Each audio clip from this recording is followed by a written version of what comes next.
Okay,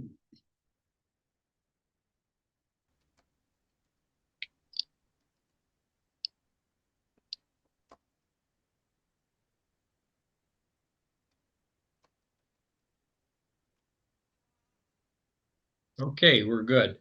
So for future reference, WinGet as a possible meeting topic. It sounds like an interesting possibility. And I have that. Yes, Sid, go ahead. Unmute. Okay. Yeah. All right. Winget is cool. Chris Titus is cooler. If you haven't played with Chris Titus's utilities, which is fascinating stuff because nothing at all gets installed. It's entirely loaded from a web page. So you just run a start command in a terminal window as administrator and have access to the whole set, which is fairly cool stuff. Who is this other one you It were referring to? Chris Chris Titus. Titus, Tech Windows Utility. Yeah, he's on YouTube, and I have Okay. that same information. He is. If you look, it's christitus.com is Okay. his website. But it has a huge number of options available. It reminds you of the old terminal apps because again, it's running in a terminal session, and it even uses like ASCII characters to make titles and stuff. All right. It's an interesting design, and it's got lots of good stuff in it. But what's really cool about it is it has a few hundred programs, and you click on them, and it'll install all of them automatically. But you can collect a multiple number of those and then export it so you can then install these same things on multiple machines with one command, which is really a nifty way to do it. Okay. And you can also use it to uninstall things that you select. So you could have a collection of things you want to remove from a new system that you don't want to leave there. If you don't want Adobe Acrobat Reader, you could put that in the uninstall group. And if it's installed on one of the new machines, it'll be removed automatically. Yeah. Does it Cool automatically stuff. remove the extension that wants to get installed on Chrome every once in a while? I haven't tried it at the extension level to do that.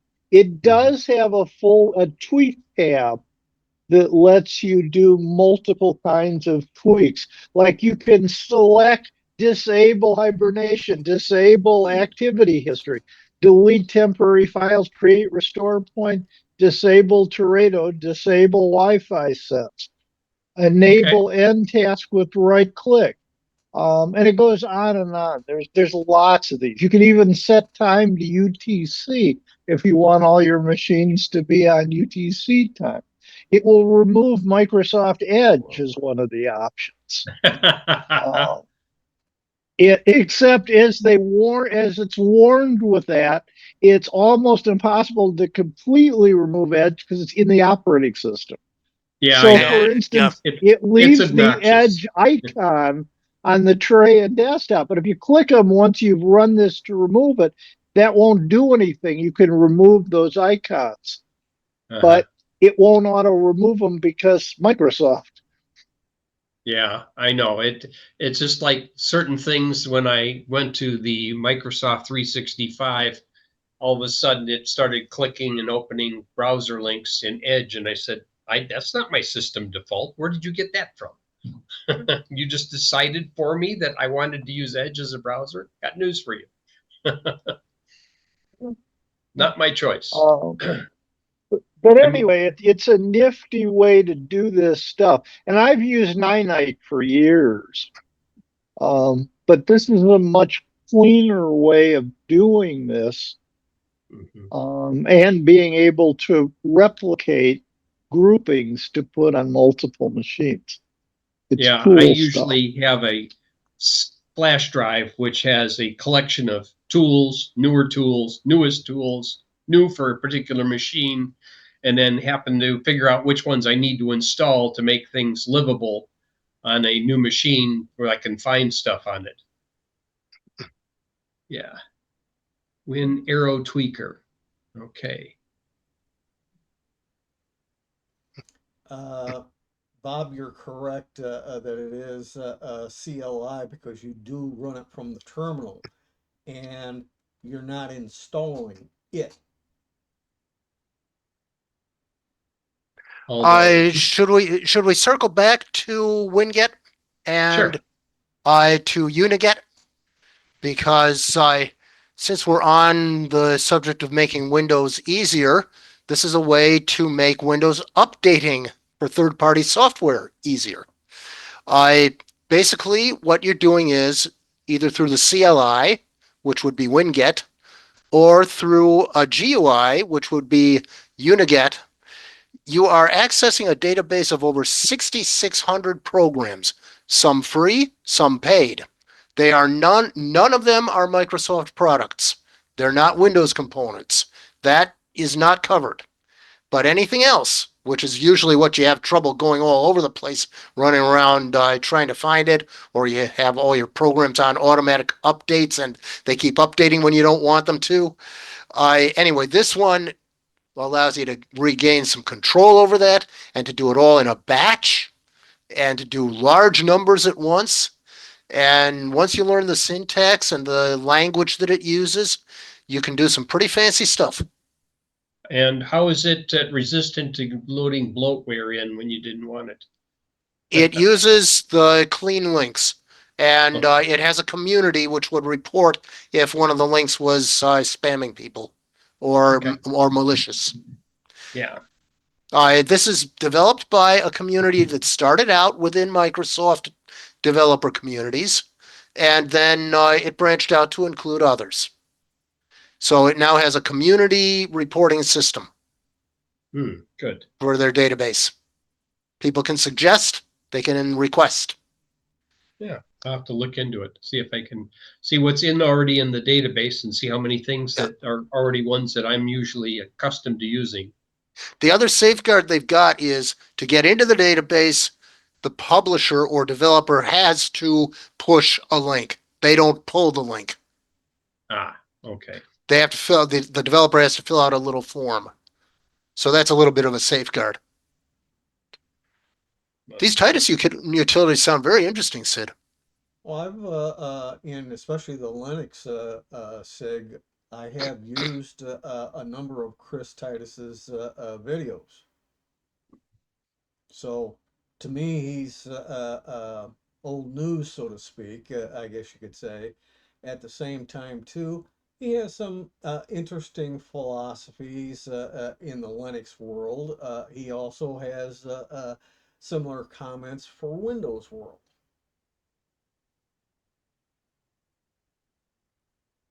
Okay, good. And yes, good. I mean, I still have some of my old favorites. I'd have to see whether they're in there. Things like Notepad plus plus. It's there. It's It's there. there. Okay, yeah. And you can keep it totally up to date or use an older version. Yeah, I usually stick with some of the older versions because there's a add-in to Notepad plus plus that I used to heavily rely upon, which was the view hex. Yeah.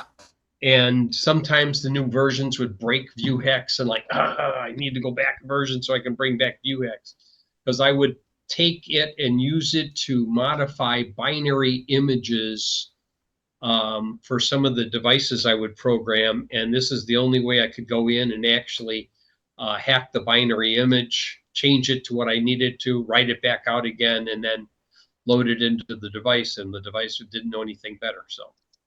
Well, if they're based on Linux, you could use the Linux tools. Oh no, this is the this was a very small chipset. We're talking only a couple mega memory for the entire operation of this thing, and the flash was maybe about 2 meg. Yes, it was. So it's a little a binary blob. Yes. Well, it was big enough to be a headache, small enough to be usable, and this was designed probably 25 years ago. Yeah. Yeah, that'd be small by today's Yeah. standards. By Oh the yeah. standards of Tiny. the by the standards of the time, it was probably a whole lot of punch cards. No, it wasn't punch cards ever. It was trying to remember. The database that was stored on was stored on the Unix machine in California, and they forgot that they really needed to have it backed up after there were several ownership changes of the Mhm. company, and they ended up losing the source repository. Hmm. Boom, gone. Yes, Sid.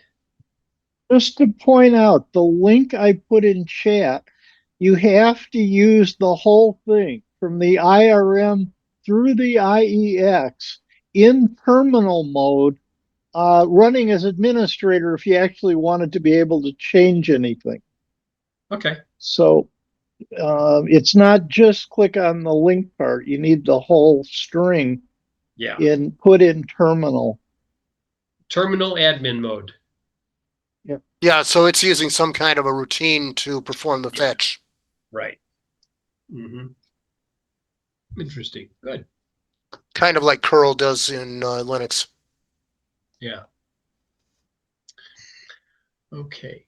All right. This is open forum, so this is the time where people can ask questions. Anybody got questions to ask? Go ahead, Sid. I always have questions to ask. If I was going to buy a new machine, and I've been thinking, I'm going to Ukraine in November. So I'm Oh, looking for, I'm going on an aid mission where we're bringing in knitted goods for kids for the winter. I'm trying to figure out what I'm taking. So I want to take a small computer. So would you get one of the new Copilot Surface machines or a Mac Air machine if you were looking to take one smallish machine with you? Neither, they're both theft targets. absolutely. And I wouldn't, if it's got an Intel processor, don't get one with a 13 or 14th gen unless you want them to steal it and find out that it burns itself up. Yeah, I'm Yeah, you, on you this don't want it particular. making you a target be with infrared for some incoming ordnance. We're going to be on the road for a lot of hours. We end up about 100 kilometers from the front, so it will be a lot of hours on the I, I road. I If would suggest something that has excellent battery life rather than horsepower because your places that you might actually be able to charge might be slim. Well, if that's the case, you want an ARM processor. Yeah. There are some Copilot ones out there right now, but they're all ARM processors. They would have probably excellent uh, battery life. The bad part is you got uh, the Copilot NPU on board, and most people don't really require that or need it. Uh, that's more for businesses, developers, um, scientists, and others like that. The average consumer, most of them would never really need Copilot plus PC. Yeah, Bob, you have Battery life something to on feed those on is this? around 18 hours, so Okay. lots of battery on those. Okay. Yeah, however, the AI and the NPU themselves are inherently power hungry. So there's apt to be a larger power supply, heat issues, maybe a little more hazardous for air travel. And you also would have the extra weight to carry around. And that might be a factor. Yeah, And in order to use the AI, you still need a pretty solid internet connection, even if you're processing locally. yeah, I would go with probably number one with an ARM that's not Copilot PC, and that will give you max battery life. It may not be the greatest in horsepower. The second thing I would do is get one of these little jewels. This is a USB stick antenna device for Wi-Fi. It pulls in weak signals at a pretty good distance. And the reason for that that I have them is the fact that the once in a while I've had problems with my internet service. I had one recently where I was down for almost a whole day. If I need it bad enough, then I can take a laptop, go to the library. If it was a Sunday, they're closed, but their Wi-Fi is still working. I can be anywhere out in the parking lot and pull in the signal just fine and do whatever I need to do, and I'm done. Are you It's taking an the phone interesting that would idea. work over there, Sid? Yeah, it's one of our requirements for the group. We have to have data service available, either international service or a SIM for the area. Okay, and if it does at least wideband CDMA, that could be 2 meg or something like that. You could tether the laptop if you have something like PDA net, or if you Correct. just have the phone rebroadcast a Wi-Fi signal to your laptop. That way you could have connectivity that way if you don't have a built-in communication card. Yeah, I don't know if anybody's looked at the new Mint now that Mint is owned by T-Mobile. Uh, they have a new 55 plus plans for seniors for the first 6 months for $15 a month. It comes with the base plan at that price is 5 gig a month. For another $5, you get 10 gig a month. For another 10 on top of that, you get unlimited. Although at 50 gig, it starts throttling you down. But that's still plenty, and given tethering is included free with that, and they have 160 countries international, and you get these things either a 1 day, a 5 day, or a 30-day pass for international. And it's like $20 total for one of Okay. the passes for the Uh, international part of it. So it's an interesting way to do this stuff. I was looking at that as a deal to go. I mean, I have a Pixel phone, which pretty much it's unlocked and it covers pretty much the gamut of frequencies, except it doesn't do 5G. It's a 6A, and the uh, 6A doesn't do 5G. But other than that, it would pretty well cover that stuff as a way to go. Interesting. I appreciate the comments about getting stolen. I'm not ultra worried about that, honestly, because the places I'm going to be are not many pickpockets or robbers standing around. You're more worried about Russian troop movements than, than you are that you're worried about somebody trying to rip you off for stuff. They've got more stuff on their mind there I than don't want to see than you being sent to the that. gulag somewhere, says a and then a possible prisoner exchange.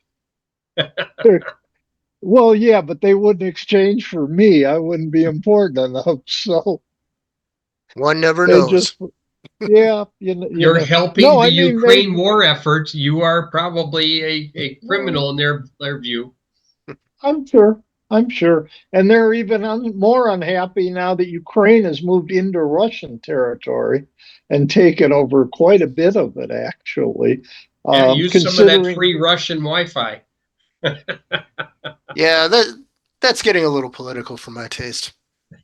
yeah, yeah. Well, I'm not talking politics. I'm talking Okay, logistics here okay. of stuff. And so that's where I am. Mm. So the Russians have started moving the troops around, which is what I care about, because now they've got to try to cover their own border, which they hadn't been doing, obviously. And so it's that movement that I'm concerned about, and traveling around without getting myself killed, which would probably be a good thing. You may want to check, let's see, where is it? Is Ukraine on this list? I don't have a list. I don't know what frequencies Ukraine uses, but since they do have Patriot missile batteries, you might not want to use 5 gigahertz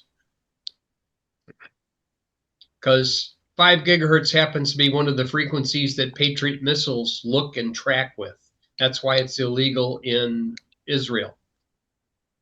I did not even know that. And Tim, I have one of those USB antennas. Mine has a dual antenna and a wire and a cord coming out to plug in USB. And in my old days on cruises, when we were in port, I would stretch the cable to put that by the window in the cabin to pick up the land-based Wi-Fi services because on the ship it's incredibly pricey. So I had that stretch with those two antennas by the window, grabbing land-based when we were in ports. I happened to have a similar situation when I had to go work on my brother's setup, and he had a stroke, and his typical connection for internet was always through his tethered T-Mobile phone, which I didn't happen to have. It was with him, and I'm trying to use his computer to access the internet. And I was able to, with a 10-foot USB cable plugged into one of those USB with an antenna, and also putting it, made a reflector for it so I could share the internet from across the intercoastal channel. Somebody on the other side of the waterway happened to have an open Wi-Fi that I could borrow. Wasn't there a long time ago different things on YouTube where you took a tin can and Yeah, cut it to shape antenna. to sort of, Yes, you yeah. basically made a highly directive 2.4 gigahertz antenna, Yeah. just so you could focus in, because with anything on 2.4, you are interference limited. Just do a search And on by being interference limited, that means somebody else is, blasting on the channel at the same time, and you're trying to focus like a point-to-point solution between you and the other end. And you usually can do 802.11g, do 5.5, or you can do 24 megabit if it does G, relatively reliably over several hundred feet. just do a search on war driving. Yeah. That's where people would go around in their car and they'd use a Pringles can to have the focused antenna. Yeah, I used to have all the apps. It's on my other laptop, unfortunately, not this one. My Win 7 laptop still has all of those tools. And I had, oh, I have OmniPeak that runs on a Win XP machine and basically able to capture Wi-Fi packets. And if you capture enough of them, you can crack the password. So, yeah, all that good stuff. Way back when. There you go. Now, I was looking at flights, and what you do is you fly into CLUJ, which is in Romania, and then drive across the border. You don't fly into Ukraine. But most international flights in my younger days, you got a couple check bags included. I look now they're charging 200 a bag. Yep. I'm not surprised. That's their new mechanism of making money. Let's penalize the people that have more stuff. You could always do a Jack Reacher thing. Don't just the clothes you're wearing and a toothbrush. Yeah, for doing just that for 10 days, it's more than that. But I have to have a carry-on because I've got to take my meds with me. Yeah. And my one med I'm concerned how to take it, my Ozempic, because that's an injector thing. Now when I'm sure they have medical personnel in Ukraine. well, I'm not worried about I do it myself. There's no Oh, biggie. You stick it in your thigh and hit the thing. That's not the issue. The issue is getting through security Yeah. is my concern. Doing it's nothing. I've done that. I've been doing it for weeks. Do you think a medical note would help? I wonder if what language it should be in. Both and or all. Both and or Yeah, all languages. yeah. It's an interesting question on that one. I mean, it's a 10-day trip and I only inject every 7 days. Mhm. So if I missed a few days, I suppose would be okay. It's weird. The instructions for Ozempic are refrigeration, but they can run up to 59 days non-refrigerated at room temperature as well. I told a friend that who also is on Ozempic, and he said, "Really? I didn't know that." Yeah, but Uh, Because all those, the booklet that comes in there is so much verbiage that it's crazy. yeah, but As a practical matter, it was it people was on the usually leave it refrigerated until they open it. And then, well, Yeah. if you're taking it once a week, I don't know. I'm not giving medical advice. Just from my experience, I was Right. told for the 2 years that I was on it that once I opened it, didn't have to be refrigerated, but I think there were 4 or 5 in the package, so the others had to be refrigerated. Well, the other thing Yeah. is, with all the high temps that we've been having in the United States, and most of those injectables go through the mail, they're worried about the high heat in the delivery trucks, possibly causing problems with the content. So that's something to Yeah. keep in mind too. Yeah, I mean, I pick them up. I get them at Walgreens, and they're refrigerated when I pick them up. Walgreens because Blue Cross uses Express Scripts.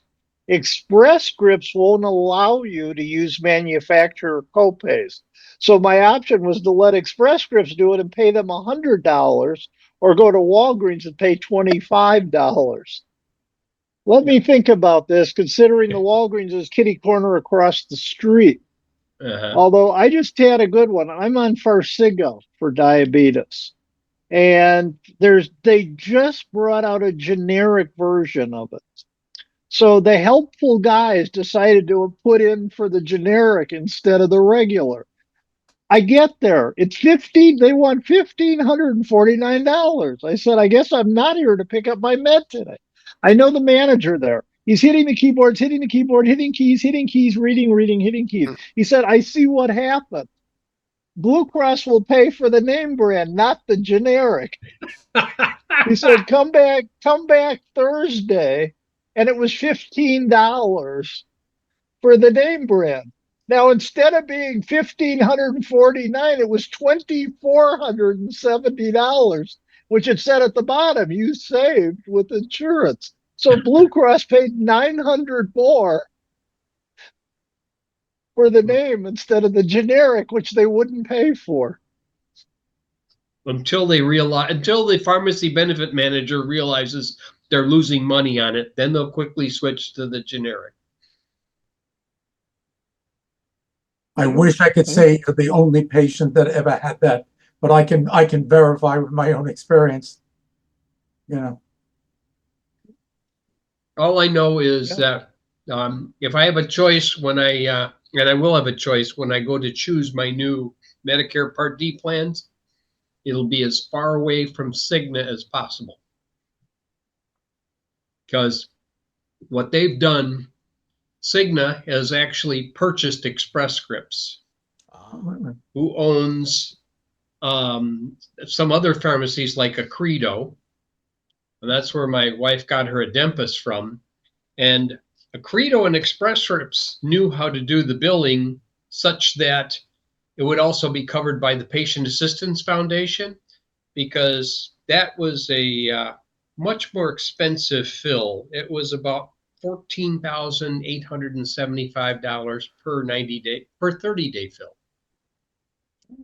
and of which, when you hit the donut hole, turns into about $845. And then the Patient Assistance Foundation would pick that difference up. But then they went and messed up the calculation of when you should have moved into the donut hole. And Cigna seemed to think that I was the one that was going to pay them back for that mess up. I never did pay it. And they said, well, we can try twice to go after you for it, and then we have to give up. I don't know if they're going to try and do it anything before the end of the year or not. But if I have a choice to switch off a Cigna to some other place, it's getting switched. And the original help people that I could talk to for Express Scripts and from Accredo were US based. But as they became owned by Cigna, everything became foreign based. So you can only talk to the quote supervisor. You can't raise a trouble ticket if something is done wrong because they don't have that concept on those foreign support lines. All you got is the supervisor, who might be the person sitting next to him, says, you play supervisor now. I was supervisor last time. And they really can't escalate the problem to that level to get anything solved. But anyhow, how did we get here is my question. You got here I was because you talked about your Adempus, not Adempus, no, your no. I mean, that's, That's you know, concrete. that's not what I mean. That's It's a like concrete. I was trying to order from Uber Eats. They have absolutely no support of any kind anymore.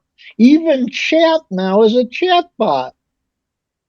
I yeah. mean, There's a lot of it, those that are all it's electronic. All insane. yeah, And the chat bot doesn't understand what you need to do. It just says try phrasing it differently. that's Yeah, one thing I found on robocalls is that if you just ask the robot who's calling, that usually is enough to make it go click. I, yes and no. I have had at least one that didn't, and it was trying to get me to say yes to something. You It should. kept on asking if it had contacted me, and I was expecting a call from a repair shop, so I didn't know if it might be them. I didn't know the number You should have of the said repair shop. what's calling, Yeah, not who. the people at the repair shop would not have liked that. It's a small shop, and they are Ukrainian people who do not totally understand English and American culture. Uh-huh. So it would not have gone over well. Anyway, at least I got my car back. The ransomware attack finally worked its way through the system. So the parts came in. Then they had to repaint them 3 times because good old Toyota, 20 different shades of silver in just 5 years. What did you have to have done? I I caught my bumper on the corner of my bumper on a curb. Then I backed up and it Mhm. separated. Yep. So the entire corner of the bumper, and at least this wasn't a unibody car, but it was the entire corner of the bumper, and there's an assembly that's for the turn signal and fog lamp. So that's what came off. $1,700 worth of parts and labor. We had a similar thing to our 2010 Prius where somebody backed up in a Costco parking lot with a 2-inch receiver hitch and punched a square hole in the bumper. So Yep. we went and had it fixed. And when it was being repaired, and looked at it, says, "Oh, you're missing the decal that said Prius on here. Is that an option?" I said, "Oh, I'll get you one." So we got the decal, put it on. I have the only 2010 Prius V Oh. because that's what the sticker says. Like, how did you get a Prius V in the small form factor? Yeah, they also the repair shop did need to know specifically what trim design I had, and Mm-hmm. that's something that isn't listed by the model and the year. It could be Not any a of one, three two, different. three, or four. There are 3 different trim models, and I thought I remembered which one mine was. Turns out it was correct. Fortunately, didn't have to reorder the part during Good. this time when it was hard to get orders through. Mm-hmm. But the reason I raise this is because it is one of these computer and things becoming automated stories Oh and yeah. outsourcing of everything. No, I've had my fair share of auto issues. It seems like anytime I have to have anything fixed, it's always going to cost at least too large, no matter what it is. If you need a damper door changed on a car on a in the air conditioning, yep, that's $2,000. You need. I took my car in because there was oil leaking underneath it after I had a recent oil change, and I said, is it the brake unit leaking? Like, do I have a seized caliper? What is it? Like, nope. It'd be nice if it was just the brake unit. One of my struts committed harikiri and exploded, so I had to replace both front struts. Yes, Sid. Yeah, It actually managed this time to notice my hand was up and raised the hand on its own. Um, which sometimes it works and sometimes it doesn't, depending on your background. It can't, if it's too busy a background, it has trouble figuring out where the hand which is weird. Anyway, Bob, I commiserate with you. My front bumper, I was backing out of the garage, and the bumper got caught on the side of the doorway and ripped the bumper. And for the last 2 years, it's been hanging by paracord. I tied it up with paracord on one side because it's a 2002 Ram. It's not worth the amount of money it would cost to fix that. It book on it's about $450 now. yeah, but Paying any more than that. Yeah. Sid, Illinois does not have mandatory annual inspections. Massachusetts does, and my month was August. Okay. You can't have anything wrong with your car. You won't pass your inspection. Nothing seriously safety oriented. What I wanted to circle back to was the use of chatbots. My rent payment app, which is the only way we can pay our rent, I got into a discussion with a chatbot, and it had to escalate just to get the instructions for how you close an account that you accidentally opened under a different email address from what you were supposed to. So to close an accidentally opened account, it had to escalate. Then they brought an agent into the chat instead of the chat bot. So now I'm chatting with an agent. And it was really pretty simple, but we finally got down to where the agent then went to their higher up and came back to the chat. It's a lot easier than that hold music, that awful hold music that you get on the phone. Yeah, some of it is earworm territory. And Yep. and again with going forward, Amazon now. If you need to talk to somebody, you hit the thing online. They call you in under 5 minutes with a person to talk to you. You Yeah, don't hold at all. yeah. Only that person, the first person you talk to, usually doesn't know how to handle it. So you have to talk to somebody else. Interesting. I don't know. In my case, they were able to, but the only thing I don't like is these people who are trained to apologize and apologize and apologize and apologize. Stop Yep. apologizing and just deal with it. You know, the chatbots have learned to do that too. I'm sorry, but I'm going to have to decimate your species, sir. No, it's like you correct them and they say, "Oh, I'm so sorry, so terribly, terribly sorry." You're so right. They'll always tell you that. Uh, all right. Any other questions we have? Well, we still have open forum.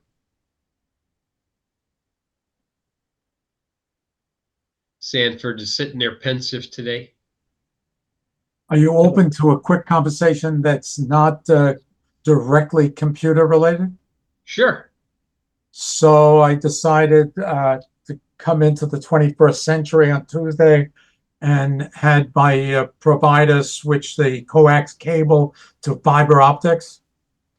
I guess I shouldn't say this on a recorded line, but I thought I had done the research, gave it about 2 or 3 weeks, went online, talked to a few people, the pros, the cons, whatever, And one key question I just didn't ask or didn't come up, that it's all provided by cable, what used to be called triple play, so telephone, internet, television.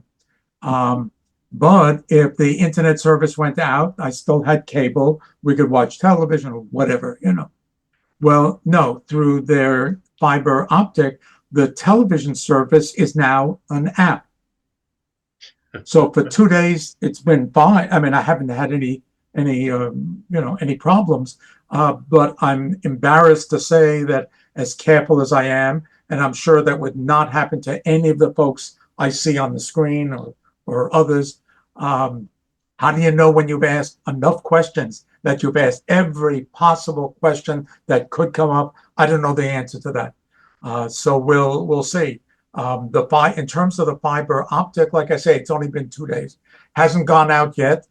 I didn't change the service. It's still the 300, but it's now 300 instead of 320. Yeah. Uh, So you have bidirectional speeds. You can upstream as fast as you're downstream. to whom And am I going to upstream? I mean, so in my case, I'm not really going to be using, but the downstream is the same 300. I may down the road go up to 500, but for the time being, just a little strange that if this goes out, we lose everything, telephone and all the rest. The telephone I knew, and I have a cell phone. My wife has a cell phone. We have a backup cell phone. Just didn't think that the television would now be an app. So I mentioned that for whatever value it might have for anybody else. even I with your cable, your old cable, not all of those channels that were available through an X1 were all coming through the TV cable channel. Some of those were coming as an app to the box, and that was just the same thing as if it came over fiber. Go ahead, Bob. Yeah, what I was going to say is, what they're moving toward, at least with Comcast Xfinity and several other services, is that your DVR isn't a DVR anymore.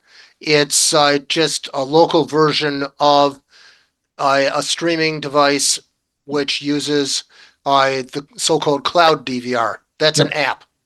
Yeah. The advantage of it is I can load up with more than the capacity of the DVR, much more. The downside to it is that if the cable network or the cable service goes out, so does the DVR, the television services. Yes, Also, Sid. also one other point, when you cancel your subscription to that service, all your saved content on the DVR is gone. Correct. Yeah. But when you return a DVR, same thing happens. You're muted. Sid, you're muted. Yeah. All righty, there we go. It's even weirder than this, Bob. Power was out. Stuff was stored locally on the device for Comcast. However, it has to validate to play stuff that's, even though it's recorded locally, if the system is down, it can't validate it, so it won't play it. So it didn't matter that it was local. It wouldn't play it because it couldn't talk back to the host and see that it was still valid. I don't think any of my Xfinity recordings are local. I think all of them are on a server somewheres because I can play all of my Xfinity recordings either on the TV here, TV upstairs, which is all within this house. However, if I have my tablet and I use Xfinity Stream, I can play those recordings at whatever location I'm at. As long as I can get into Xfinity Stream, see my recordings, play something I recorded the previous 2 nights ago.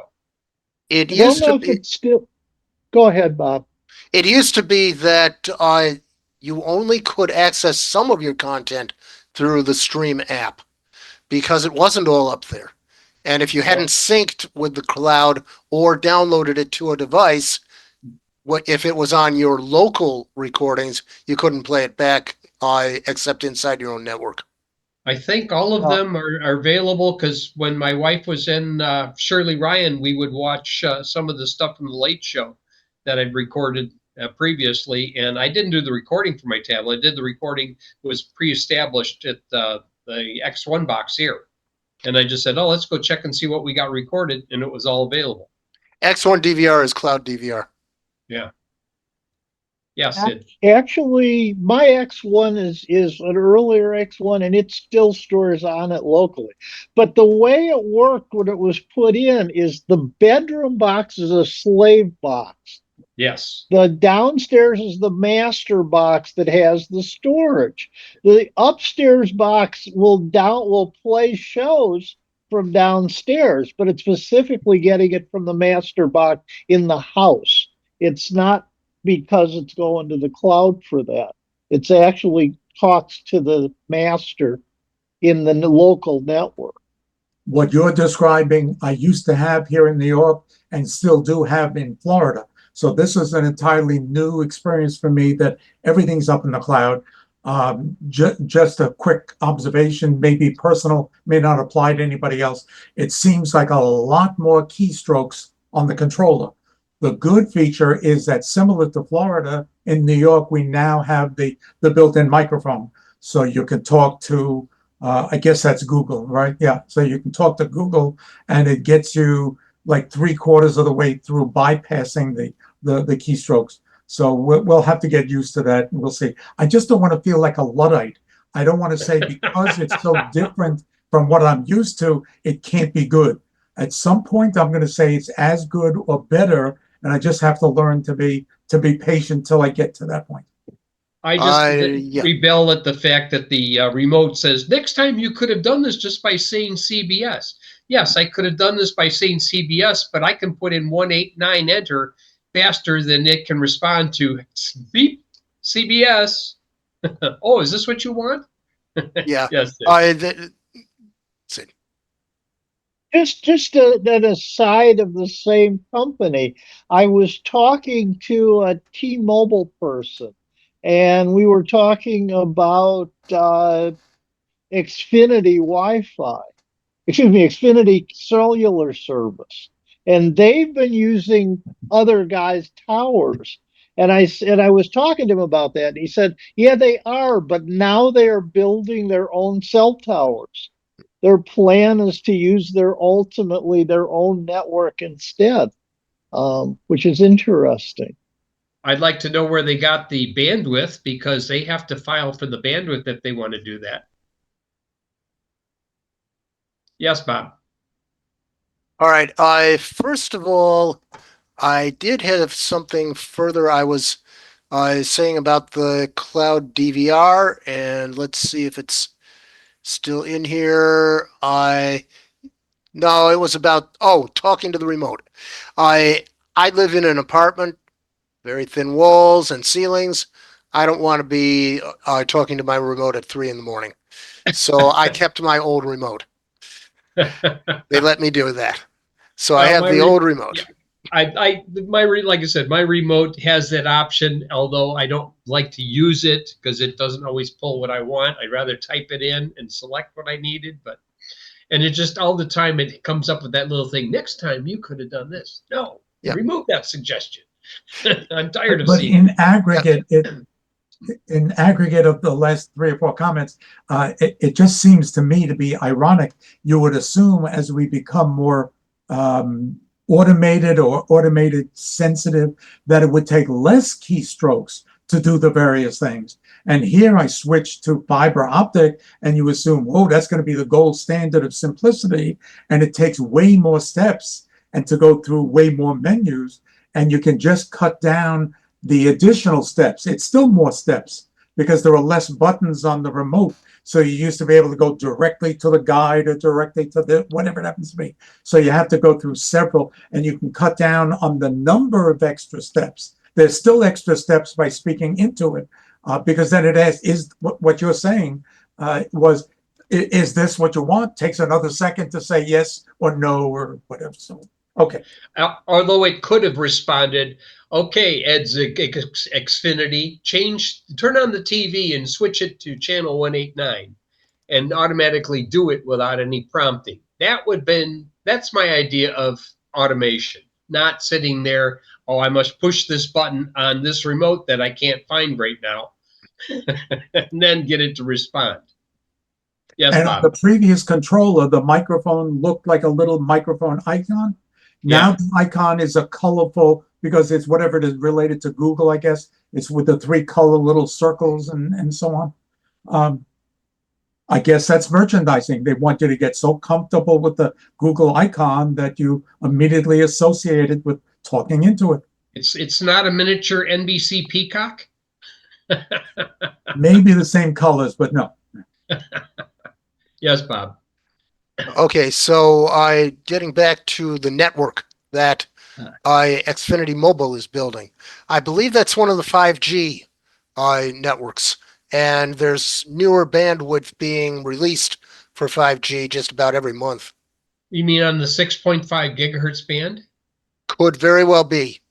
The 16, problem I think. with that is it has an extremely short radius from the cell site. I mean, you're not Yep. talking, miles, you're talking feet instead, okay? Because of the amount of people it's trying to cover and the density and the directionality, this thing bounces all over the place. And if you get much higher than 6.5 gigahertz, you have to start worrying about rain fade. At 7 gig and above, you have to deal with the impact of rain and snow and precipitation attenuating your signal.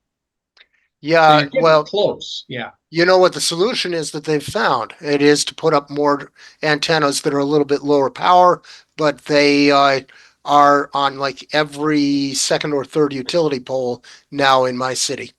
We once described how we would do those kind of deployments with microsites, and we just have a KC-135 shoving these things out the back, and they automatically find themselves a tree and latch onto it, and then put up their solar panels so they could charge themselves during the day. And everyone would microsite backhaul it to larger sites and so on.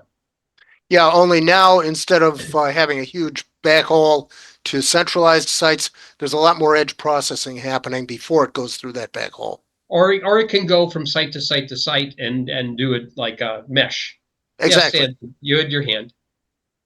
I was going to say, I've This seen was, Naperville oh, go ahead. Naperville's wired up with the microsite technology.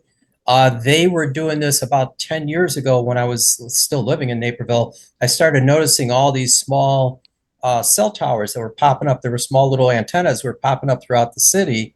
And then I checked with my brother and I said, what are these? And he said, those are the new 5G microsite cell towers that they're putting in. And they're literally everywhere. They're, within like a block of each other. It could be multiple on a block, as you were just indicating. So Naperville does have it. I'm assuming they're in other locations. I've seen them along the Burlington line tracks too. So the riders on the Burlington lines will have 5G service. Well, they used to have to worry about like where are we backhauling up to rather than its most adjacent neighbor. Because if you go through neighbor to neighbor to neighbor, you're going to add additional delay as it retransmits the packet. So if you have a centralized site that you have to hit that's maybe 2 miles away, you have to have an antenna that has this like something like a dish network dish. If you put a transceiver at 5.8 gigahertz and you put it at the center or the focal point of this dish network dish, and you have line of sight, you can actually do about 35 miles if you have enough height to do another equivalent dish and still only run 1 watt of radiated power at those frequencies. That comes from something that I used to do 20 years ago with some of the old Motorola point-to-point microwave system. Yes, Sid. Put a link in chat. Has anybody played with Florp? I'm not even sure how it's pronounced. Florp I is haven't a played with it. browser out of Japan that's based on Firefox instead of Chrome. Warp. Partially free and open source. How does that work? Are we talking like OS2 warp? No, Florp. Florp.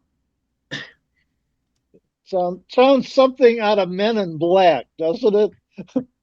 Sounds like one of the alien creatures, yes. Yeah, it does. So it's Florp. What I like though is its security is good because it's not Chrome, so it doesn't have all the Google crap. Well, you can get Chromium ungoogled, and Yeah, That one is a little bit harder to use than plain Chromium or Chrome. I know I had it on one system. Yeah, but this is Mozilla Public License 2.0. Isn't that a little long in the tooth? I thought they were And much. this latest Flurp release is dated 8/16, which is actually tomorrow. So it's actually came out before tomorrow.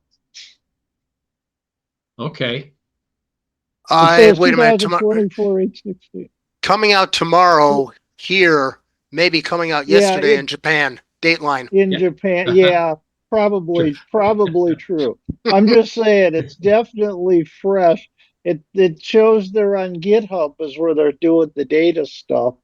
Okay. Um, but I just like the concept that it's based on Firefox Oh, I was instead thinking of on Mozilla Chrome. 1.2, not 2.0.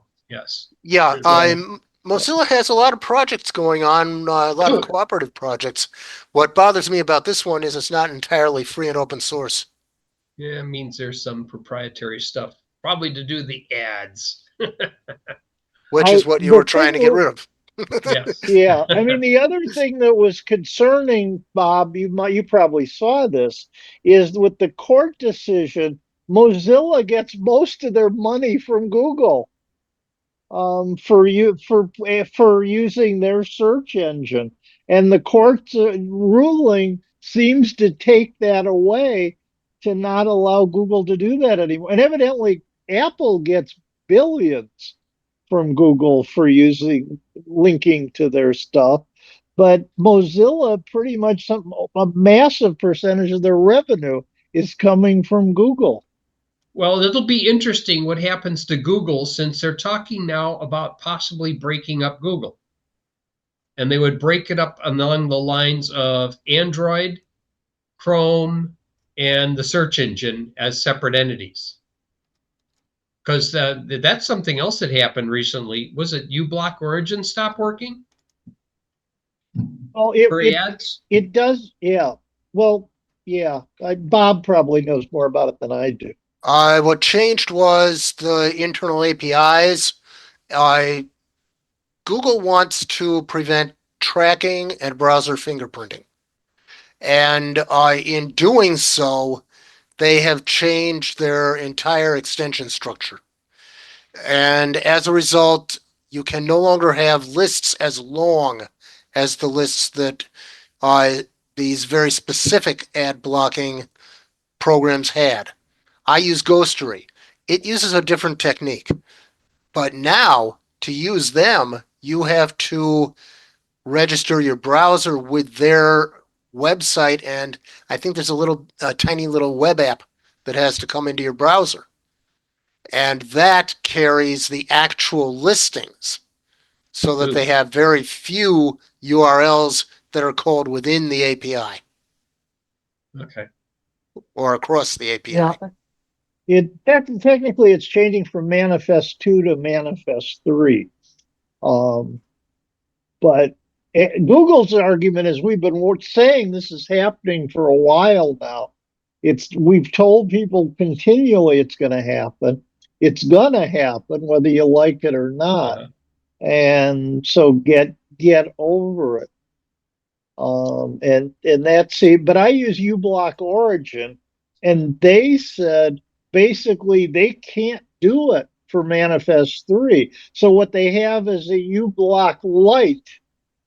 And the guy who runs that company basically said, I don't know if I'd use uBlock Lite. It doesn't really do everything that we did, but it was all we could support on Hmm. Manifest 3. Wow. Like I say, the way around this is to have lists of lists and just reference those master lists, which then reference other lists, sublists. And the sublists live on somebody's server. And that's what Ghostery did. Okay. Yeah, that will not survive long term, though. If you look at what they're already doing in Android, apps that aren't real apps that are brought in from the web, are being demoted and removed from the App Store. They're going to be removing more than half of all apps because their argument is if an app doesn't actually do anything as a real app, it doesn't belong there. So if it's Ghostery doesn't. downloading its data, yeah, Ghostery does not fall into that category. okay. Ghostery actually has functions that it does in your browser. So it does local functions and it has local storage, but it's not storing its lists locally. Storing I them think in that gets past what you're saying, Sid. But go ahead, I cut you off. There's more to it.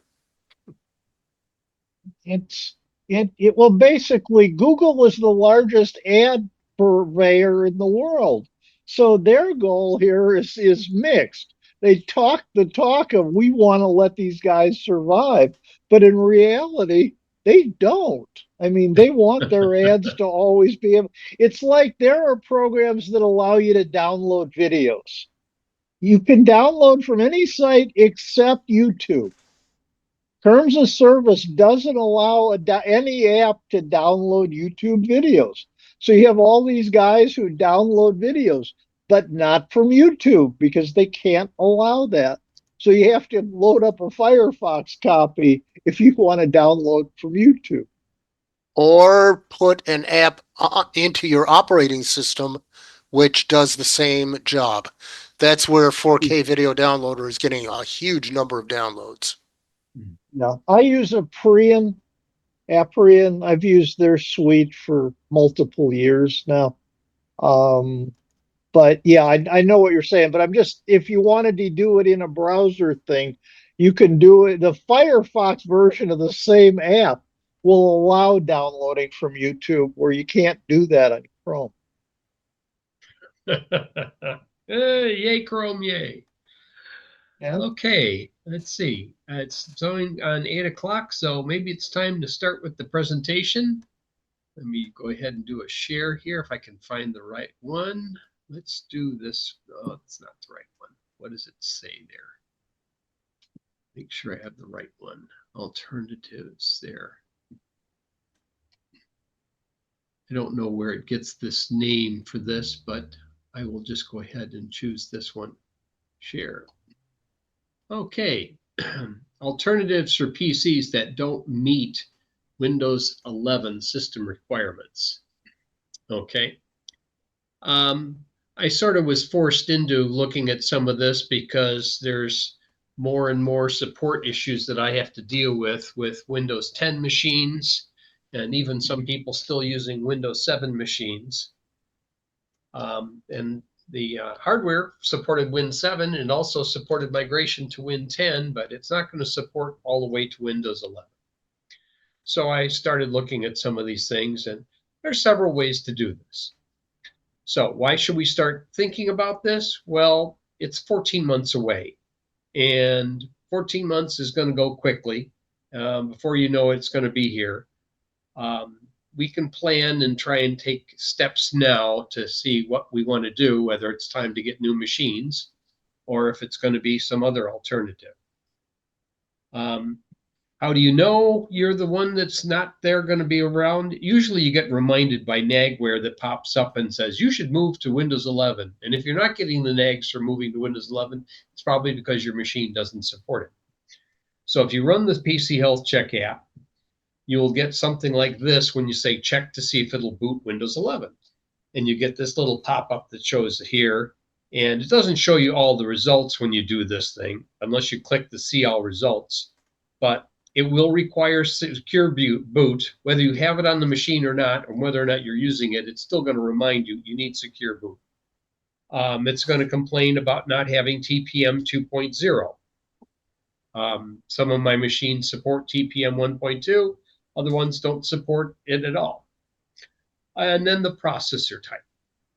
Processor type has to be at least an 8 version Intel or some of the AMD versions that are listed on the Microsoft site as what it will support. Basically, just about all of the Ryzen CPUs will support Windows 11. However, you may need other software and hardware to support Copilot if you want to do any of the Copilot releases. Okay.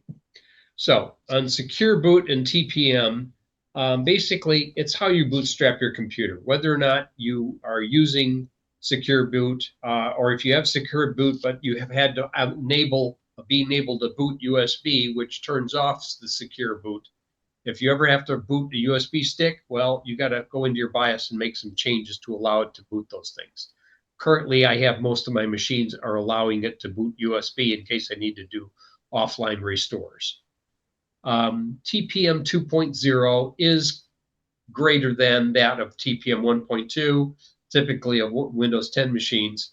It requires firmware changes in your BIOS. If you don't have it supplied by the manufacturer, it's really hard to install. You have to find some other way around it, either changing out motherboards or something equivalent to that. You can run the tpm.msc to see whether or not yeah. Yes. Okay. I saw that comment. TPM.msc will tell you whether or not it's enabled or not, whether you have 1.2 or 2.0. And on old machines, you might not be able to find a BIOS upgrade. Neither of my two HP machines from 10 years ago will support TPM 2.0. It's not a deal breaker, but it is something as a stumbling block. Supported processors. You basically got to have at least a core 2 of some sort, 2 cores. And according to the Microsoft support page, I'm not supposed to be able to run Win 10 because my i5 2520 isn't listed on that support page at all. But it seems to run just fine. Windows 11, you'll need to have that 8th gen Intel or newer. And you may not want to go with the 14th or 15th generation Intels on the K suffix processors because they may have been binned incorrectly due to some errors that were done when these chips were created. You also need at least 8 gig of memory. Realistically, you should be at least at 16, probably even more than that if you even think about using any of the Copilot. System disk. That's a ridiculous requirement of only necessary be 64 gigabytes. 128 isn't really adequate because you can't do more than one upgrade with it without running into problems or overusing the SSD. 256 is bare minimum in my book. So if you have anything less than that, you may want to think about upgrading that as well. 512, 1024, or like 1 terabyte, much better. You have enough room to do more than one thing and walk and chew gum. So if Windows won't normally install on your computer, what are the options? Well, you can force the installation onto a computer, but you have to realize that you may not be able to meet future requirements, and you could end up with a brick. You're basically becoming your own system integrator by doing this.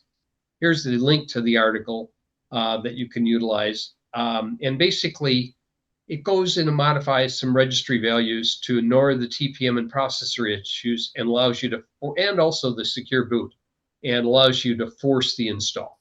And you do it with a Windows 11 ISO mount and mount it with Windows Explorer and click the setup and turn it loose, and then you have Windows 11. Other options. Well, you could bite the bullet and purchase your next forever computer, hoping it will last as long as your current computer. Not always good idea because sometimes the latest and greatest processors have the blue screen of death if you push them anything beyond or even close to their limits. And it was also discovered that AMD processors have had a security flaw that goes back 20 years. If you look up the sync close bugs, if your machine is compromised and they can get to admin level, they can compromise your machine basically permanently. But if you want to keep the old boat anchor, there are options available. Alternate operating systems. Here's another article that can point you at other alternate operating systems. Obvious choice, Linux. There are versions of Linux that look cosmetically similar, if not almost identical to what you would normally see on a Windows.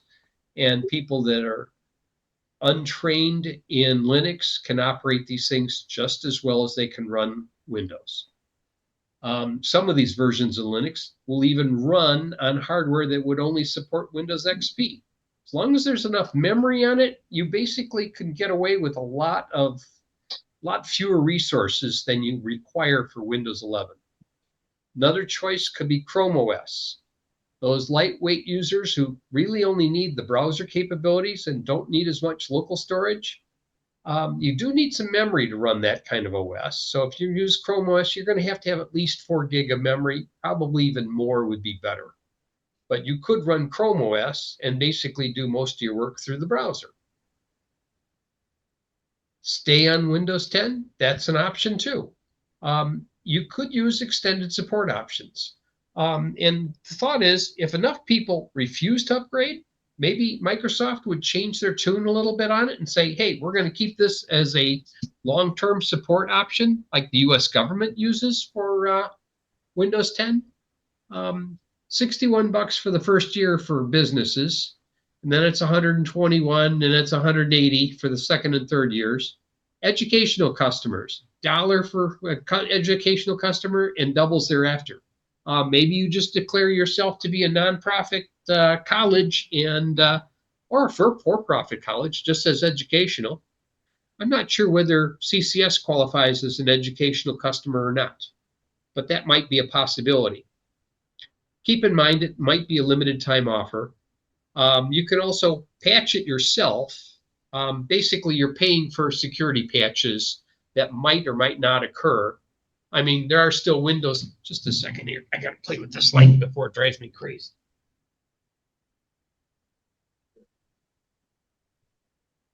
Part of the problem with using a legacy dimmer on digital bulbs, they like to flicker.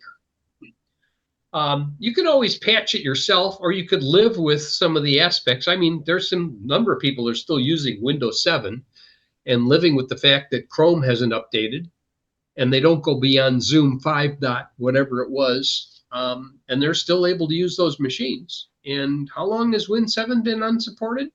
Years. It's a possibility as well.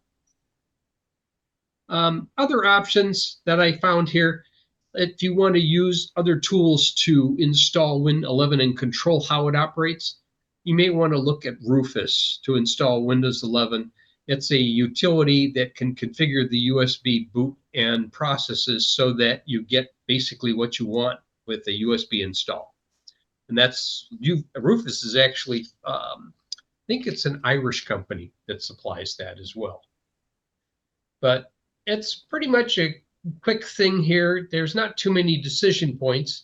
You're either going to pay for support, or you're going to move to another OS, or you're going to force it to run on one of your other machines and see how long you can run that way. At some point in time, they're going to start using some of those instruction sets and whatever on the other processors, and then you're going to be out of luck. I don't think Microsoft is going to want to do that anytime soon because their install base of Windows 11 machines is going to drop significantly once they start doing that. I think the only reason they have allowed some of this to continue is they can't afford to just say goodbye to their biggest install base at Windows 10 and just say, hey, everyone's got to move to Windows 11 or else. Well, when you do that, they might do the for else. And that basically was my presentation. Let me go ahead and put that into, no, not this right there. That's the one I want. Yes, Tim. Okay, I'm going to offer this up. It's a personal opinion of another guy that runs a Zoom meeting somewhere else. And his opinion is because of the install base of 10 on older equipment, he thinks they may come out with a 10 replacement, but there is nothing to confirm that. It's just his own personal opinion. Well, I think it probably would make sense for Microsoft if they have how many million machines that upgraded from Win 7 to Win 10, and that's the end of the line for them, or having a whole lot of machines hit the salvage market, which can't run any Windows OS, but they can run anything else. that seems kind of well, less than smart. Well, it would But help perhaps those that run Linux. Cheap hardware galore that'll run Linux just fine, or yeah, BSD if you're into more Unix style. either one. I mean, if you're moving from Windows, you're moving to something off of Windows, you're moving to something else. You're not moving onto a Mac. So even if you're moving on a Mac is a Linux type of Unix based machine anyway. So it's just that they have their own choice of hardware, and you really can't choose a different hardware base to install most of the Apple products. But if you want to run Linux, I mean, that's perfectly legit. There's a lot of these utilities that would run the same in both places. You can get um, LibreOffice to run on most of these things, so you have the equivalent of Microsoft Office. But I got to think that Microsoft is not going to throw away all of the Office and Windows 365 customers because their OS choice decides that they don't want to move beyond it. I mean, even if you're thinking what is the Microsoft 365 cloud-based computers, even those don't necessarily run Windows 11. And Microsoft chooses what's on them, and they'll continue to support those Win 10 variants that are running on those. Yes, Bob, you raise your hand for a moment, or? Yeah, it was just that same comment that you had touched on. Microsoft 365 will run through the browser in other operating systems. And also, without the browser, it may once again be able to run on Apple once they get it working on their silicon. Yeah. I did see some other disturbing stuff that Microsoft moving probably in the wrong direction, where they're talking about charging for OneDrive accounts that aren't linked to a subscription. That popped up recently, like so much cost per gigabyte to restore your OneDrive if you need it. Here they've been trying to force people to use OneDrive, whether or not they had a OneDrive account, and now they're going to want to charge people and so make them subscribe. Not the best marketing terms, I thought. Yeah, but it may be necessary for the revenue stream. It depends on their costs. Yeah, it depends on their costs. Although anybody who's signed up for the family plan on Microsoft 365 is sending them a regular check every year, which is more than they would have got for my OS upgrades. And I could run it on up to 6 machines here, so I'm good to go. Each one is a different member of my family. This is my family computer. I have another family. The baby computer's in the other room. Yes. Any other questions? Yes, Sid. Remember to unmute. There we go. It's not so much on that one. I just put the quoted chat, which is Flip source code's entirely open. And not only is the browser open source, but the environment to build it is open source as well. So I don't know where you saw that it was only partially open, but I they just say not went only onto is their it open, website. Their website said that.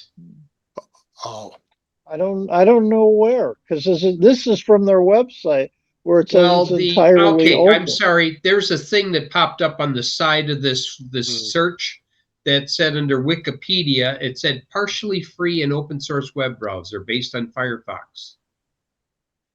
Yeah. So The Flip page says it's entirely open. okay, well, I'm going to see where it sees this reference. It says it's an open core model, business model. If you look on the main page under features, it says right there that it's entirely open. but does it say it's entirely without charges, without, free as in free? Yeah, that's the question. I don't know that one. Because it could be open source and still they might charge. Yeah, they could. Well, I don't see anything here mentioning charging at all, but No, I don't think they'd advertise it. Well, if anybody ever uses it, tell us. There you go.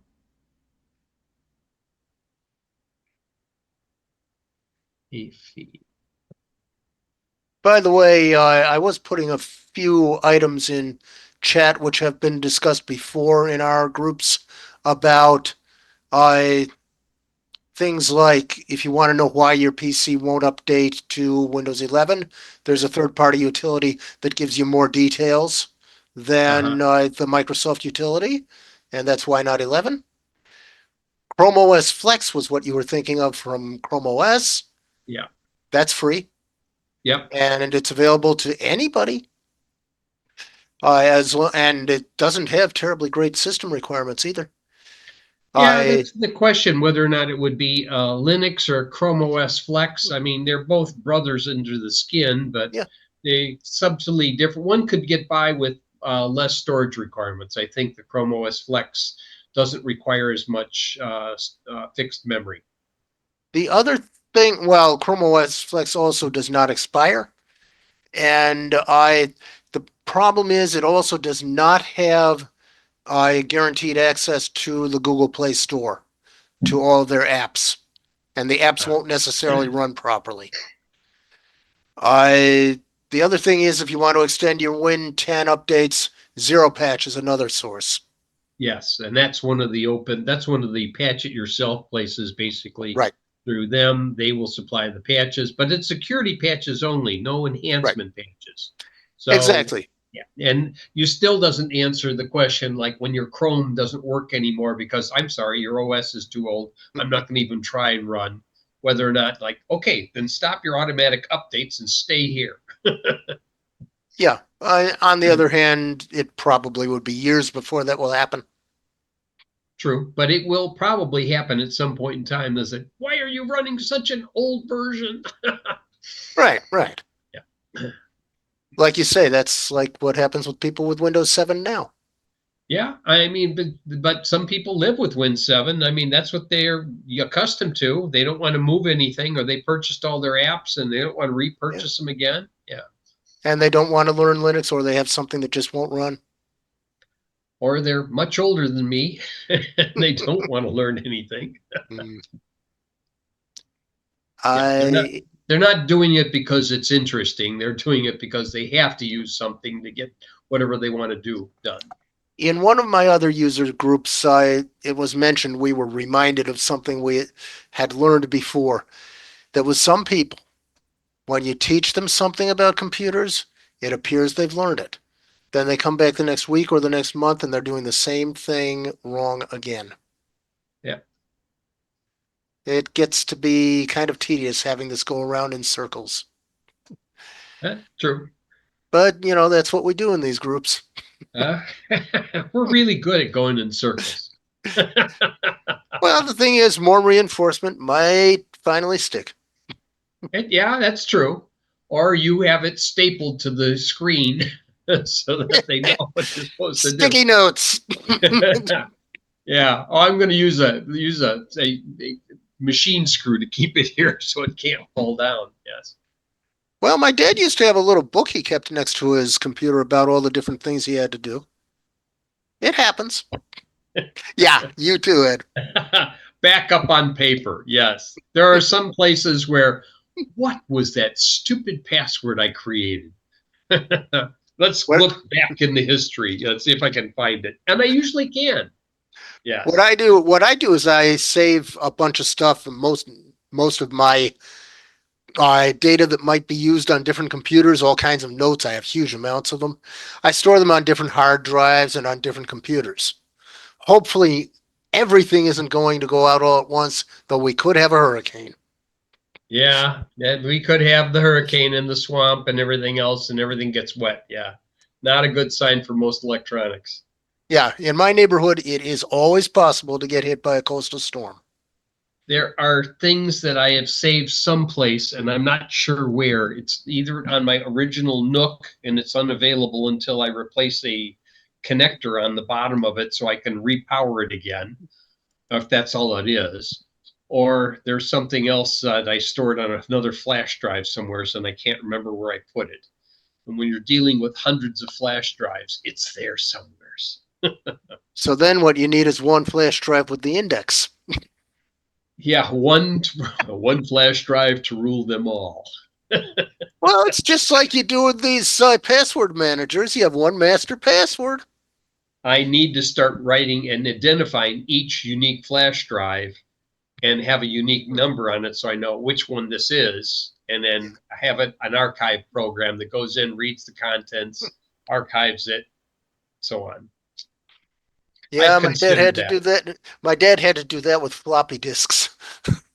Same kind of problem, floppy disk problem, yes. Except that you've just migrated the problem to something much larger. Now Yeah, they're having almost, was it 512 gigabyte and 1 terabyte SD cards now? they have some that claim 2 terabytes, but either they're not terribly functional or they're fake. No, new ones, new ones. SanDisk, I think, Yeah, just came out with something, and these aren't the fake ones. These are yeah. real ones. Yeah.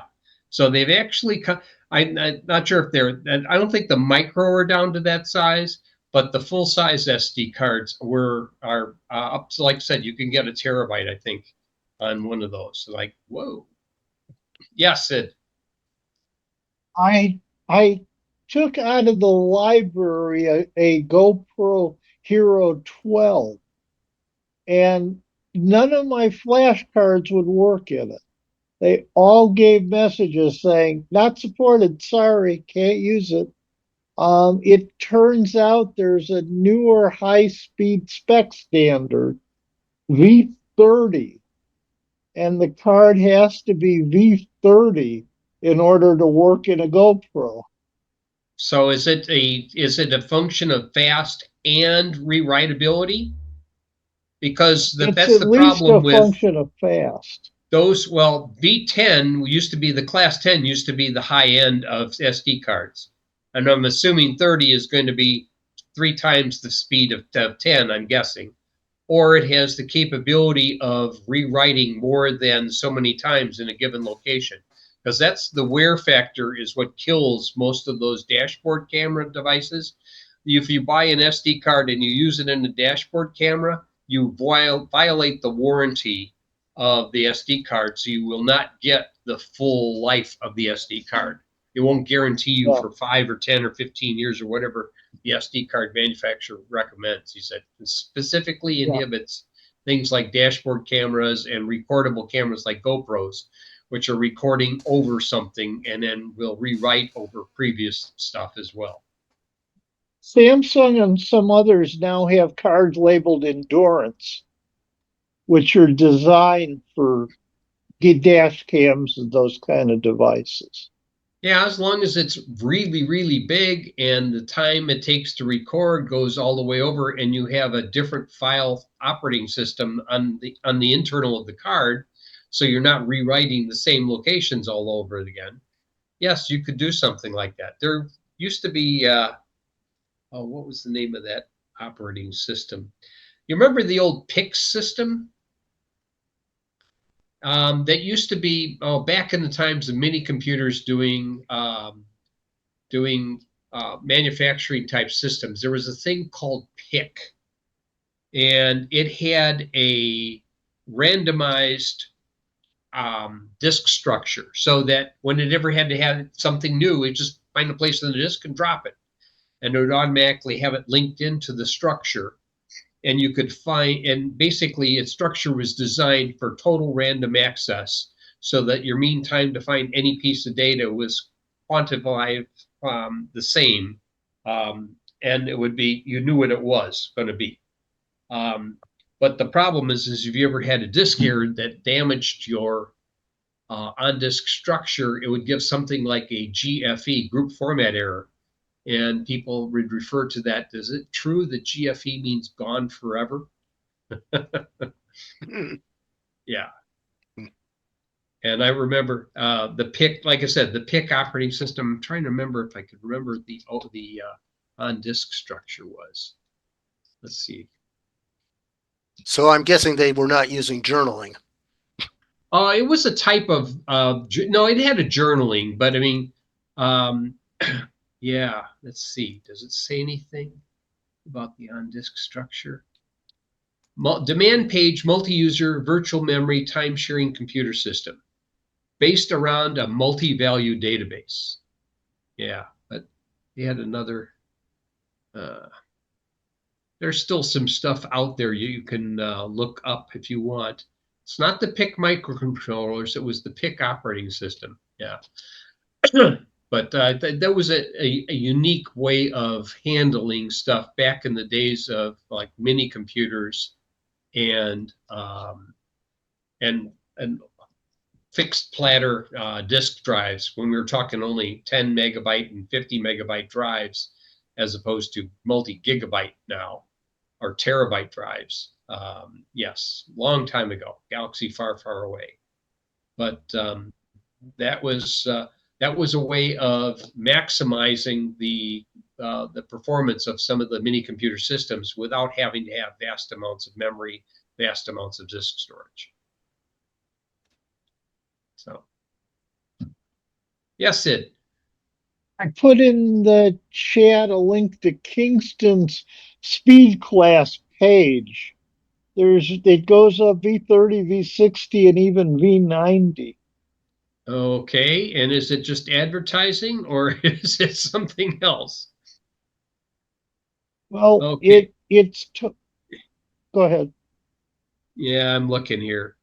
Speed class, UHS speed, video speed class. So they have Okay, so information. V90, yeah, video speed. Because if you're doing video, you're writing a lot of data, but you are being somewhat sequential with the information. And it has to be played for the most part in a semi-sequential because it's based on a time base. You want to organize it by time, not necessarily by random access. That's probably why they've optimized some of those things. Absolute minimum sustained write speed for those type of cards. Okay, there's a class 10 is 10 megabits per second, megabytes per second, MB capital B. Video is 90 for, you said a V30, so it has to do 30 The megabytes per GoPro second. needs because if you look at the V90 for 8 video, Uh-huh. for the 8K video, but for 4K, you can use a V30. Well, it says you should be able to do a V10 too, and V10 would be the same as a class 10, but it doesn't have the V designation. Yeah, the V10 fails when you put it in the GoPro. It just says it's too slow. Yeah. It wants at least the V30. So it needs at least 30 megabytes per second. I'm assuming that the capital B is byte and not bit. I assume so. Yeah. So yeah, that, like I said, 3 times the speed of a class 10. It was a rough guess. Do I own any of those cards? Hell no. It was the V30 256 card was $20 off Amazon Oh, that's not bad. with 1 day delivery. Yeah, I've had some of that too. I think, hold on, let me go and look at this. I had ordered some SD cards.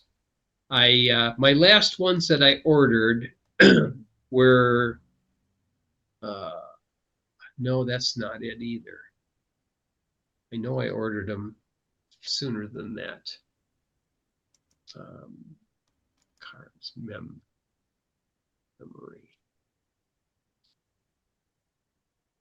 Okay, my last SD cards that I ordered for my phones were UHS-1 up to 150 megabytes per second micro SDs. But I'm sure that they probably wouldn't work necessarily in an adapter. But does the GoPro take a full-size SD or a micro SD? It takes the micro card. Then it probably would work in there. I just, and when I did my last purchase of SD cards, I think I bought 2 of them and it was like $20 or something like that. It was some ridiculous price. Here's the order details. What did I pay for them? It's not going to tell me here. View my order details. It was 20 bucks a piece. So the pair of them was like $40. But I figured and then when I ordered them, they came like the next day. Like, okay, that's nice. Showed up on my doorstep. And big package, 2 little micro SD cards inside of it. And packaging that is impossible to open. I mean, it was like sealed and then sealed again and sealed a third time. Just make sure that you really want to open this. You're going to void the warranty. Yeah. It was a pain getting that thing open without slicing my fingers open. But I wanted to make sure that I had a newer, faster. That seemed to be the weak point on some of my older phones with SD cards. If I had the video or the photo app recording directly to those cards, I would get a lot more damaged photos than I would as if I stored it in the regular phone memory and then periodically rotated them through a backup and onto the SD card. Because I would roll them off to a NAS and then bring them back onto the SD card and folder. And I would still have the photos available on the phone, all of the years of photos that I have, be able to scan through them. I had noticed some other things that were kind of disturbing.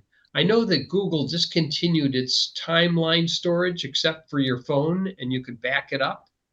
But not all of my timeline was able to survive. I found some holes in the timeline where it disappeared and it wasn't on any of the backups.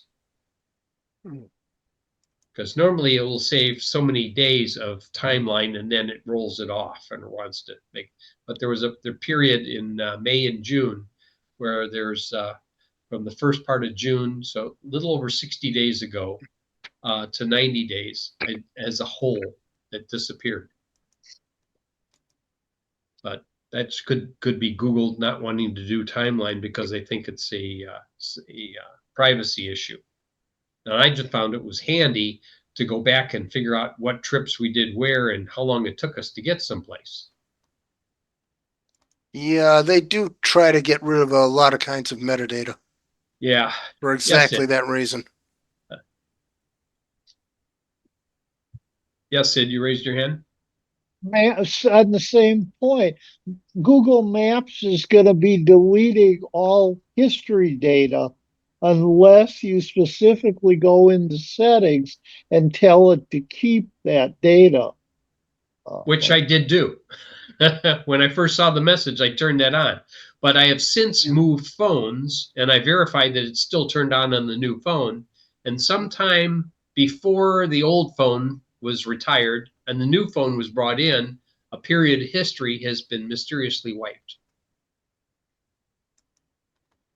So if you rely on history, you may want to go in and check it yourself to see if you've lost anything along the way as well. I haven't noticed anything like photos disappearing. That I've been okay with. So, but I'd almost expect when I used to have SD card issues and I would recover an SD card, I'd have some photos that became unreadable until I finally realized that it was the SD card that was deteriorating, not just the phone operating on it. And I ended up having SanDisk replace both of those SD cards at their expense. But those were relatively small. Those were only 16 gig cards, I think, maybe 32 gig cards. Relatively small. Yes. Well, I got some suggestions here, what we can look at in future meetings. So I got a bunch of things to go look at. Take me a while to analyze and see which makes the most sense, but we do have some more choices. Thank you very much for that. Any other suggestions for meeting topics in case I get all these taken care of? Silence. Real quiet. Sanford's not saying anything because he doesn't want to have to come up with a meeting. I was I'm just hanging in the wings. It's nice to hear somebody else do the talking instead of me. Okay, so a topic could be cable modems. Yeah. Don't know if that's been never talked lately. You know, why would somebody want to upgrade from their DOCSIS 3 to a DOCSIS 3.1 to whatever else is out there? Routers, hardware routers, there's always a good conversation. How to set up, how about nuances and pitfalls of setting up your own mesh or your own network in the house, you know, a mesh network, if you will, Yeah. using routers that are laying around instead of just buying a mesh Yeah. or Okay. buying it, buying, you know, extenders per se. Yeah. There's a difference between a mesh network and having multiple separate APs connected up to a common wired structure. Right, right. Those And as conversations right long as you there. don't need to actually have one extend the other and you have them located in different areas, yes. Because that's just standard what they used to deal with in coverage in a building anyway was. They didn't just put, you know, you go into an enterprise, they don't have one AP or three APs. They have hundreds of APs all over the place. Right. And it has been engineered for coverage such that you walk from one place to the other and you know where the points of interference are. If everything is 5 gigahertz band, no problem. It's the old 2.4 that runs our problems into us because we don't have enough channels to have non-overlapping issues. So yeah, I can do a talk about that too. Okay. Good. Or when you're on that subject, how to set up your own network in the house using APs, if you will, so that when you walk from one end to the other, that it will automatically transfer from one from AP to another. Yeah. Seamlessly, instead of, you know, if you make them with different subnets or names or something like that, does that work? I'm not educated in this. You're more of a pro. I use the same SSID for band, and it will normally have no problem transitioning from one to the other. The only problem I run out is when I go outside in the yard with my phone on my hip, it may want to fall back to the 2.4 gigahertz band. And when I come inside, it isn't automatically promoted to go back to the 5 gigahertz band. Okay. I mean, that's one issue because I have and I may talk about how to isolate your IoT devices onto their own SSID so that they don't impact the rest of your 2.4 gigahertz performance. Because some of my 2.4 gigahertz stuff is on 802.11g. Others are 802.11n. And they're both operating right now at the spot that I'm located at. But it's running the 802.11n on 5 gigahertz on this location at this point in time.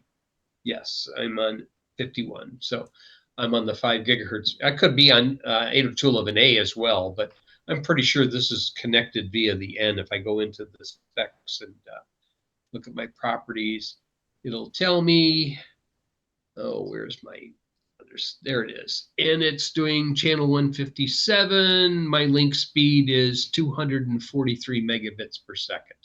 So I am on the 802.11 band on that particular one. I'm not running on the slower one. However, an 802.11a 5 gigahertz is more than fast enough to display HD TV if you're using like a Roku box. Does not need anywhere near the same speed. Everyone seems to think that, oh, I need to run to get that 2 gigabit speed. I need to run 802.11 AE and I need to run it full band. I need to use all 80 megahertz of the band.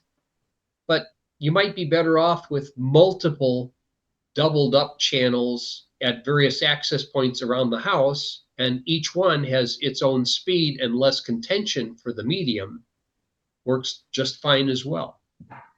So yeah, I can do a discussion on that as well. Okay, good. Got some more stuff. Just And Tim, to throw in, I sent you some text mess in the chat directly in the beginning of the meeting, just so you could see it. Yeah, Sanford, an interesting one on like 6 ways that you're running malware or something like that. One of the we didn't get to that topic last Sutta about like early warning signs for malware or something like that. Sanford, that was one of your topics. We never got to any of our topics last night. Oh well. I mean, at Tuesday's but meeting, okay. we had such a dynamic group, and the topics were flying off the shelves that we were going through. We didn't never even touch the topics that I sent out. So I encourage everybody, if everyone here doesn't know, Chicago Computer Society does have a YouTube channel. Yeah. Go, and most of our meetings are recorded and posted there. There usually is a time delay when multiple days, I think it's like 4 days or so after the meeting, they get posted. But if you want to review our meetings, please go to our channel and subscribe and watch our meetings. They're granted, they're maybe something that hopefully you have a good cup of coffee to keep you going. But because when you're here and sitting in front of them, we're all engaged. But when you're watching them, you're less engaged. But I will say, there's great information on there, and people from all around the world, literally around the world, are watching our videos. And I could tell by the subscribers that are coming in and what countries that people are coming in from to watch our videos. So we got great content here. We got great information. Go to the Chicago Computer Society on YouTube and subscribe. Yeah, and Tuesday's meeting moved awfully fast, so you're going to want to hit that pause button once. Yeah, we went through, I can't believe how many different things we talked about in there. We probably talked at least 25 different subjects on there. And, it's not just touching on them. We talked through everything as needed to be. Great information, great group of people, including this group here. We have all vast amounts of knowledge here. And with that, Sid, I you turn it might back be over to our presenter, to our moderator.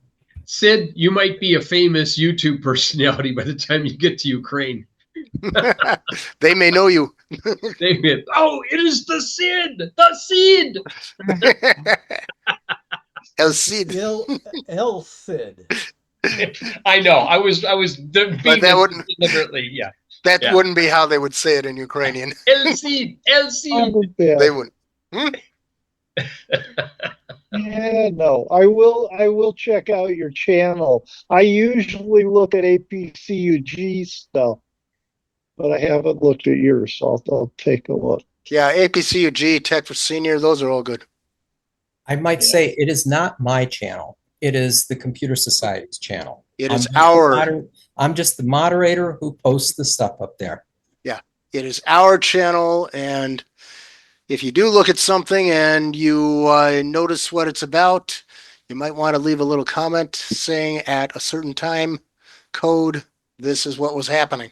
Right. And they are broken out by the SIGs or the clubs.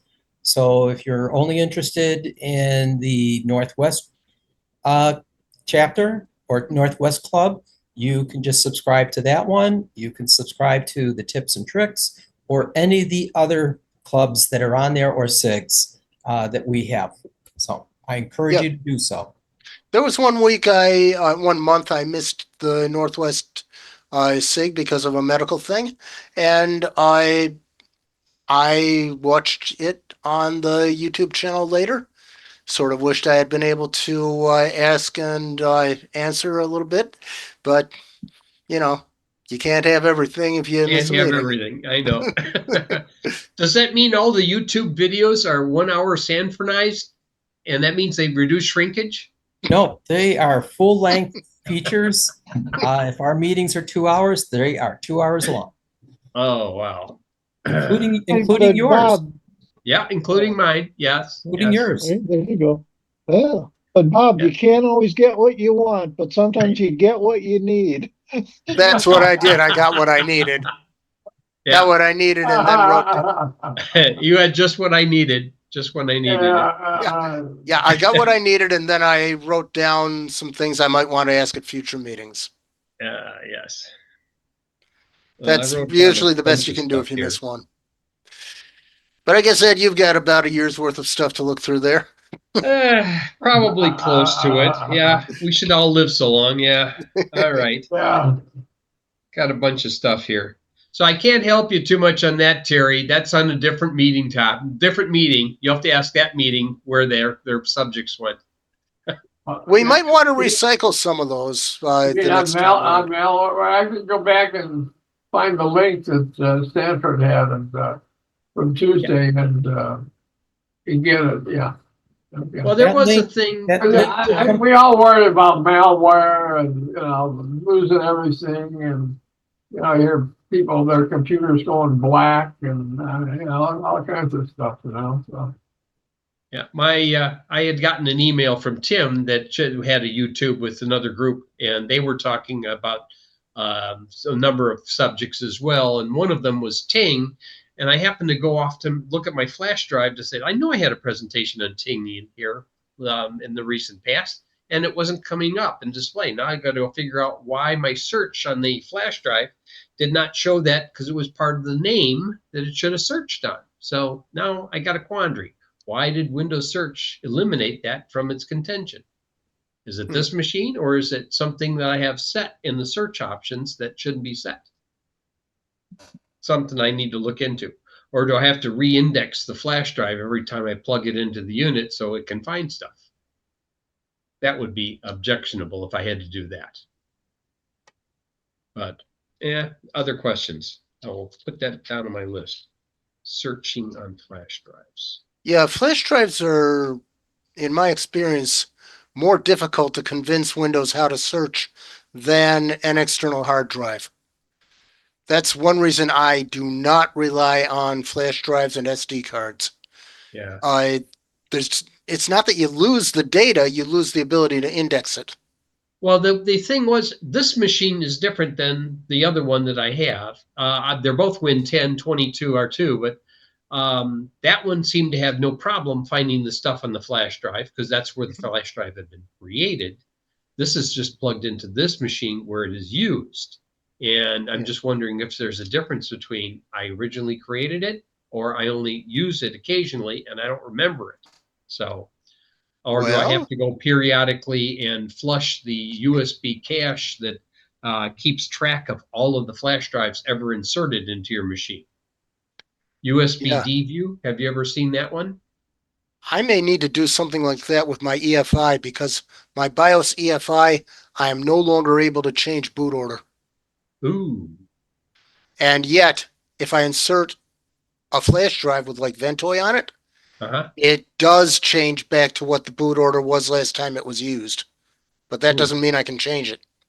TPM 3.0 is coming. I think maybe the problem is the list got full and I might have to bite the bullet and actually restore to defaults and then I build back. Yeah, it's possible. Well, this is on your little Intel NUC, or no? This is on my desktop. Ooh, my power spec with the Asus motherboard. All right. It's an Asus Prime motherboard. And it's an AMI BIOS. Okay. And it's got the Intel management engine.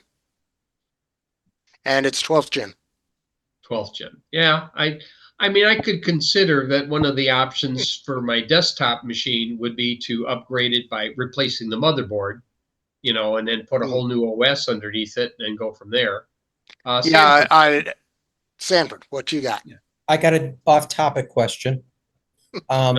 This is a functional question. Since you were going off of USBs and plugging things in days gone by, when I would plug in a memory card or a USB stick, I'd get the File Explorer would pop up with that drive and show me and start to display the content. It no longer does that. How do I re-invoke that?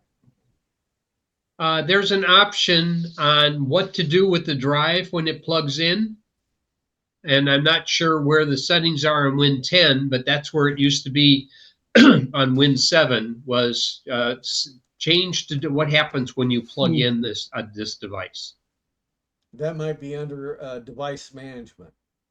Probably. And I think the bottom category is USB. Hold on. Device manager. Re-enable. And it would be actions upon inserting.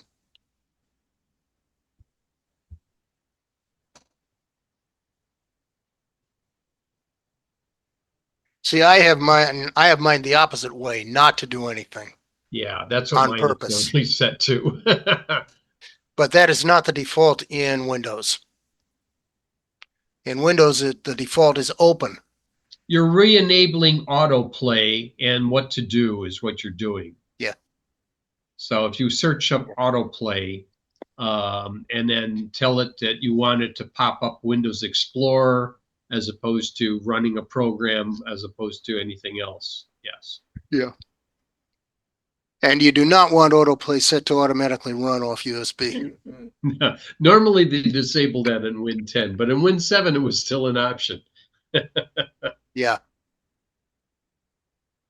That is where I found it, autoplay. Okay. Even though I had autoplay enabled, there was no action chosen for what happened on those. So Yes, Yeah. yes, it has to have the action and autoplay. Yeah. got it. Two of them. Yeah. Autoplay. Go ahead, Sid. I was at Costco and I was walking by a refrigerator and I read the sign and you knocked twice on the refrigerator and it went transparent so you could see what was inside. I have one of those refrigerators. It's an LG.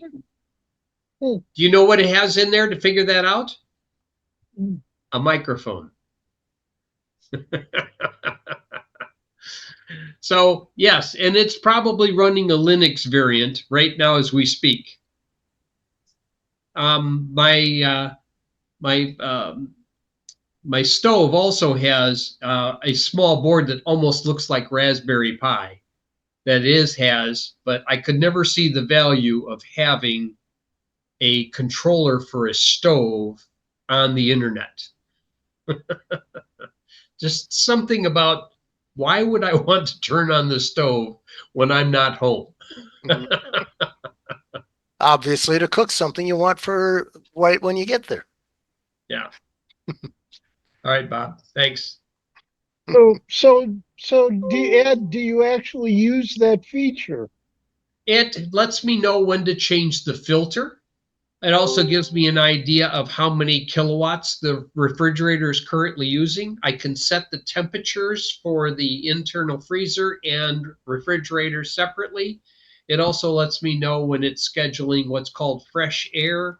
I can trigger a mode where the compressor runs harder and longer to make more ice. I can change the frequency at which it creates ice. There's a lot of things that you can do. Although the thing where it made the craft ice ball, which is a large circle about yay big, in putting it in what's called 6x mode, where it makes 6 of those a day, is too much for the hardware and still maintain what's called the energy efficiency specification that they need to do.